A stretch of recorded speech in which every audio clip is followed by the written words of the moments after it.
Hello and welcome to Hank Games Without Hank. My name is John Green. I'm the manager of the AFC Wimbly Womblys, owned by our fans, one of the very few teams in the Football League, truly a part of its community. Today we are taking on Dag and Red again in the Johnstone's Paint Trophy. I don't know how to say Anyway, Ball, John Green, and another John Green are starting up front, teammates in life and in love. They're married to each other, and they're married to this club.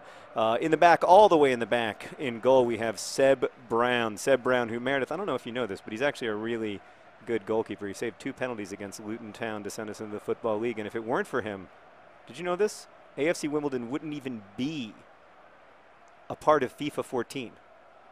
It's true, Seb Brown. He also saved 2 penalties against Manchester City to win us the FA Cup. But and then who else we got today? We got the White House out on the left, Callum Kennedy and his hideous hair playing right back. Lizzie Bennett, the only female player on the Wimbly Womblys, playing center back. And then our midfield, yeah, I took Yabamba out today. He's tired, and I know that you guys are sad because I know that there's nothing you love more than hearing me sing that song. But I just felt that it was right to rest him. He's been playing a lot of football, and I think he's like 52 years old. But we do have the golden child, 5 feet 4 inches tall, either 16 or 17 years old, truly made of awesome. Oh, by the way, in case I have not mentioned this, in a stunning turn of events, it is raining in England. So today I'm going to talk about the, well, we're going to try to win the game, obviously, because then we would get to go to the finals of this completely meaningless trophy. But whatever, then we would get a trophy, and trophies are cool. I'm going to talk about the 5 books I would take with me on a desert island if I had to do that. I've always thought that this was a bit of an unrealistic thing because even the most...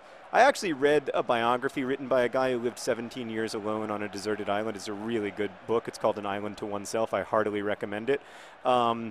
And you've got to really go to extreme lengths to end up on a desert island. It's not something that happens to you by accident. I mean, unless you're in a Lost-like paranormal situation, it's just not realistic. Just not. Oh, speaking of not realistic, Ball, John Green scoring from there. So, you know, it's a little bit of a silly game. And the truth is, if I could only bring 5 books to a desert island, I would probably bring, 5 large ones that I could burn for kindling. I'm no dummy. I want to stay alive and get home to my family. I don't care if I'm entertained or not. Or I'd take a guide to like how to break a coconut open. I'm very, as you guys know, or many of you know, I'm very anxious when it comes to, dying in some kind of horrific way. Desert island related sounds very unpleasant to me. Lots of dehydration possibilities. There's just a number of... Oh, Ball, John Green. Ball, John Green. Ball, John Green. He's the strongest man. Oh, not as strong as Dag and Red. Is that a made-up town, by the way? Dagenham? Seems fictional. So, first off, I need to know how long I'm going to be on this desert island. There's a lot of unanswered questions. Seb Brown, look at him gather the ball like the beautiful man that he is. There's a lot of unanswered questions in this. This whole underlying idea that kind of bugged me. Like, I mean, am I likely to be found in 10 days or 30 years? If we're going to assume, let's just assume that it's 30 years. Somehow I'm able to choose my 5 books, but not choose whether to get rescued. You could already see why this is just kind of a silly construction in the first place. Dag and Red, by the way, putting up quite the fight so far. The Wimbly Womblys, not even with a shot on goal, although K. St. Louis, the patron saint of lost crosses, just made a fantastic unnecessary slide tackle. So, number one, I think you've got to go for complexity and length. You've got to go for some stuff that will feed you for a while. If it's going to be potentially 30 years, these are the only books you're going to read. So, obviously, it's an obvious place to start, but I think you got to start there. Collected Works of William Shakespeare. It's a big book, you know.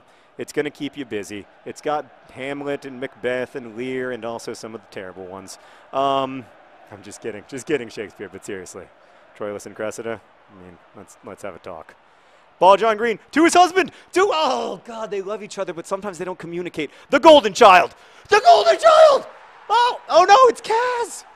I'm sorry, I have so many midfielders under 5'4", it's difficult to keep track of which of my tiny midfielders has scored. But it's Kaz Varopoulos. We don't have a song for him.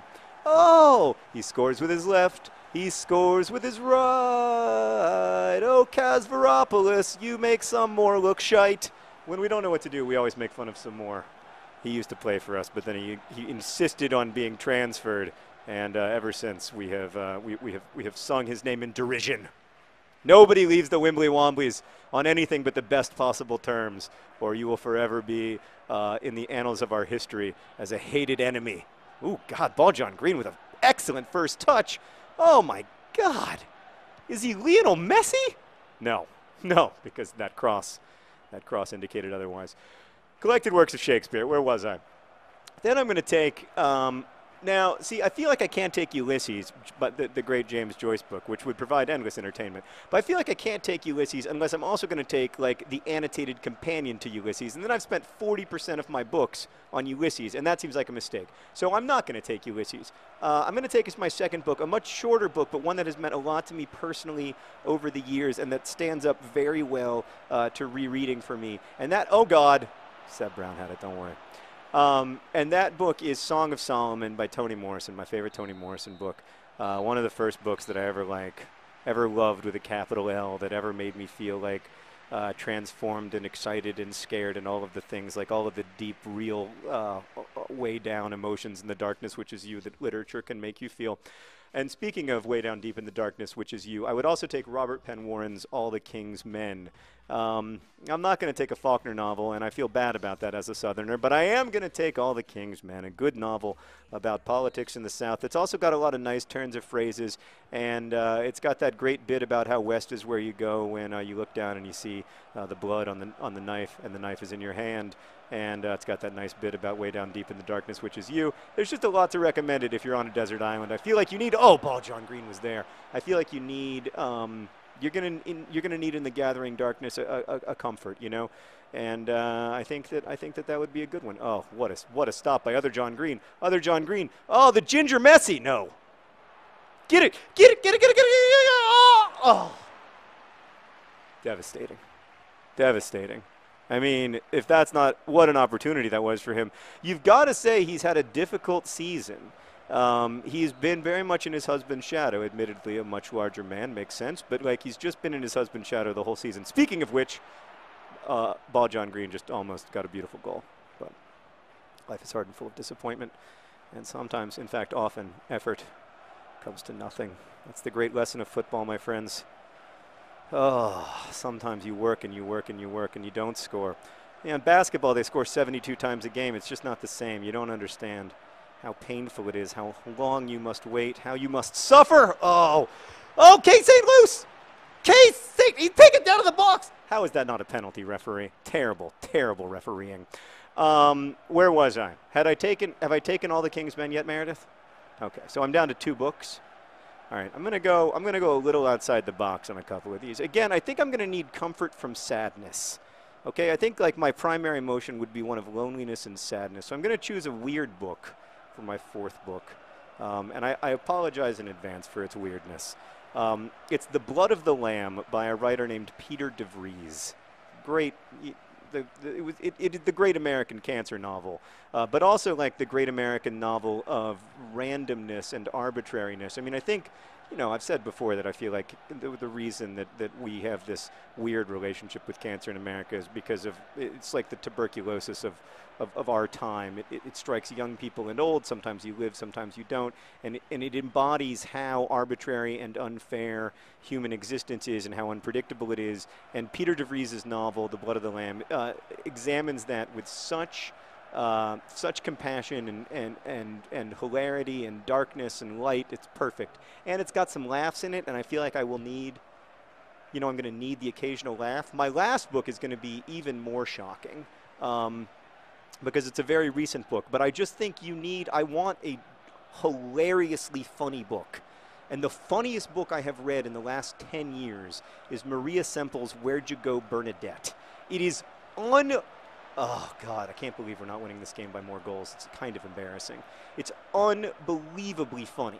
Bob John Green. He gives it all for the team. Upon his mustache we're keen. Ball John Green. Look at that finish from 20 yards out. Cool as the other side of the pillow. some would argue the greatest John Green of all. Some would argue that without his husband John Green, née Bennett, he wouldn't be the player that he is today. And indeed, like, that was a nice setup by both John Greens. They're just the greatest strike partnership that in the history of this club. Oh God, Seb Brown, not your best work, buddy. Are they asking for a penalty? No, that's unreasonable. Oh, look, Meredith. The Edward Cullen is playing. That's exciting. Remember, he scored a goal on us last time. It was distressing. But now we're up 2-0, and now we're just having fun. So yeah, I think Where'd You Go, Bernadette is just like, it's the perfect desert island novel. It's like it's a great book that's also a great beach read. And you know, ultimately, when you're on a desert island, you are on a beach. And I just like, I think it's such a deeply funny book. Like, it keeps being funny. I reread it recently, and it was funny again. It was as funny as it had been the first time. Like, she has this amazing rant about, why do I keep seeing Idaho license plates? Who lives in Idaho? And then she realizes that she lives in a state that borders Idaho. It's just golden. If you haven't read that book, you really should.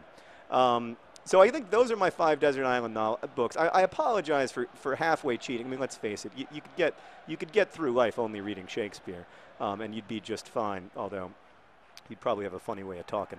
But yeah, I know that's a little bit cheaty of me. I was not offside. Is there no such thing as justice?